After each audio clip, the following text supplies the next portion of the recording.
শুকরিয়া আমাদের মধ্যে তো নেই, আমরা আল্লাহর কাছে শুকরিয়া আদায় করি, এজন্যই দেয় না আল্লাহ। আপনি শুকরিয়া করেন, দেখবেন পরের দিন 10 টাকা 100 টাকা হয়ে গেছে। আপনার বিশ্বাস না হয় করে দেখেন, একবার প্র্যাকটিক্যাল করে দেখেন। বনি ইসরাইলের জামানায় আমার নবী এক হাদিসে মোবারকায় বলছেন 3 ব্যক্তি ছিল। এক ব্যক্তি ছিল যে চোখে দেখতো না, এক ব্যক্তি ছিল যার ফোড়া উঠেছিল, আরেক ব্যক্তি ছিল মাথা টাক ছিল। টাক বুঝেন তো, মাথায় চুল নাই।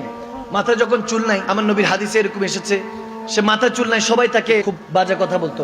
মাথা চুল না থাকলেও এমনও তো আমরা বলি এই বেল্লা, এই টাকলু, বিভিন্ন কথা বলে না। কখনো আপনি ক্রিটিসাইজ করবেন না, আরেকজনের অঙ্গ প্রত্যঙ্গ নিয়ে কখনো ছোট করবেন না। আপনি করবেন, দেখবেন আপনি বিয়ে করছেন বা আপনার এমন অভিযোগ, আপনার বাচ্চাটা এরকম বিকলাঙ্গ হতে পারে, হাত বাঁকা হইতে পারে। কখনো কাউকে ছোট করা যাবে, হ্যাপনা করা যাবে না, ক্রিটিসাইজ করা যাবে না। এখন এরকম করছো, তার কাছে আল্লাহ ফেরেশতা পাঠালেন। বনি ইসরাইলের এক ব্যক্তির কথা বলছি, গভীর খেয়াল। আল্লাহ ফেরেশতা পাঠিয়ে জিজ্ঞেস করলেন, বান্দা শুরুতে পাঠাছেন, বলে তোমার যে মাথায় টাক, তুমি কি চাও? তখন বলছে আমার মাথায় চুল চাই, আর আমি কিছু ভেড়া বকরি চাই, সম্পদ চাই। তখন সেই বান্দা বলতেছে ঠিক আছে, আল্লাহ তোমার দোয়া কবুল করলো। তাকে অনেক সম্পত্তি দিয়ে দিল, মাথা ভর্তি চুল দিয়ে দিল আল্লাহ।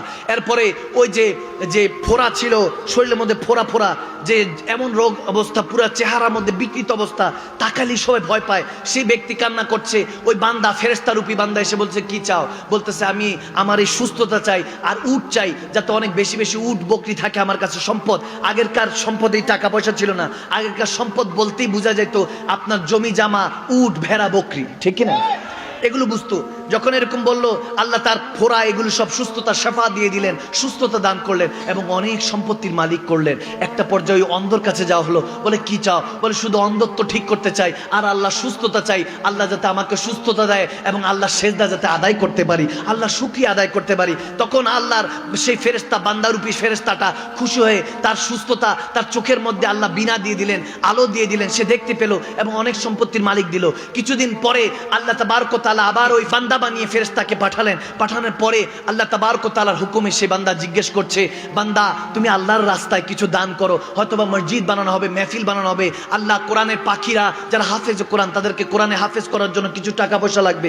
যখন সেই ওই যে টাকলু যে ছিল, টাক ছিল, তার কাছে যাওয়া হলো, সে বলতেছে আমার অবস্থা এমনি খারাপ, খুব টানা হাস্যায় দিন যাচ্ছে, অথচ অনেক টাকার মালিক। সে বলতেছে টানা হাস্যায় দিন যাচ্ছে। এরকম সমাজে কিছু ভদ্রলোক আছে, ফকির থেকে বাচ্চা হয়, তারপরে আর দিতে চায় না, ঠিক না? আল্লাহ দিয়ে দেখেন। তখন তার কাছে চাওয়ালো, সে বলতেছে আমার কাছে টাকা পয়সা নেই, বিরক্ত করো না, যাও যাও, দূর দূর করে তাড়িয়ে দিয়েছে। এরপরে যখন ওই ফোড়াওয়ালা তার কাছে গেল, বলে তোমাকে তো আল্লাহ অনেক সয় সম্পত্তি দিয়েছে, অসুস্থ ছিল। বলে কি অসুস্থ? আমার বাপ দাদা ধনী, আমার দাদা পরদাদা সব রাজা বাদশাহ, অথচ ফকিন্নি ছিল। আওয়াজ দেয় না? এই সমাজে এরকম ভদ্রলোক আছে, আছে, আছে, আছে, সমাজের মধ্যে আছে। টাকা হয়ে গেলে এখন আর জমিনে পা পড়ে না, অথচ দাদা বাপ দাদা দেখেন যে কামলা ছিল, বিদেশ গেছে, কোন রকম সুইপারগিরি করছে, রেমিটেন্সের যোদ্ধা হয়ে গেছে, আল্লাহ সম্পত্তি দিছে, কোনো না কোনো কারো মা বাবার দোয়াতে টাকা পয়সা দিছে। আসার পর তো উনি যে অবস্থা, টাইটু লাগায় ভাব সাপ যে অবস্থা। আওয়াজ দেয় না বাবা? ময়মুরব্বীদেরকে সালাম দেয় না, বরং ময়মুরব্বীদের থেকে আশা করে, বলে কি ব্যাপার, আমি যে হেঁটে গেলাম আপনি আমার সালাম দেন না কেন? অথচ বয়সে ময়মুরব্বী বেশি। আওয়াজ দেয় না? এরকম কিছু ভদ্র সমাজের লোক আছে কিনা? আচ্ছা, টাকা চেলো, দিল না। থার্ড, ওই যে অন্ধ, তার কাছে যখন গেল, সে বলতেছে কি চান? বলে আল্লাহর রাস্তায় কিছু দান সদকা যদি করেন, মাদ্রাসা বানাবো, মসজিদ বানাবো, কিছু যদি দেন। বলে কি বলেন? টাকা পয়সা লাগবে, আমার ওখানের মধ্যে 100 উট আছে, 100 উট নিয়ে যান। সুবহানাল্লাহ বলে। বলে আপনি এত টাকা দিয়ে দিচ্ছেন কেন?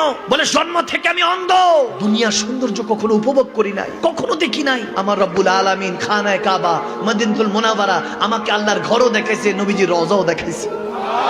আমার আল্লাহ, আমার কিচ্ছু ছিল না, আমার মা বাবা ছিল না, আমি ঠোকার খাইতাম, দারবাদার ঘুরতাম, ঘরে ঘরে যেতাম, দূর দূর করে মানুষ তাড়িয়ে দিত।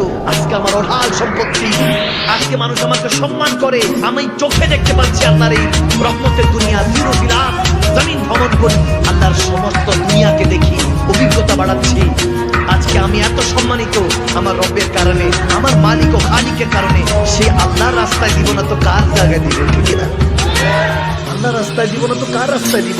রব্বুল আলামিন ফেরেশতাকে ডাক দিয়ে বলে তুমি কি বুঝলা? বলে আল্লাহ, হেদায়েত সবার কিসমতে থাকে,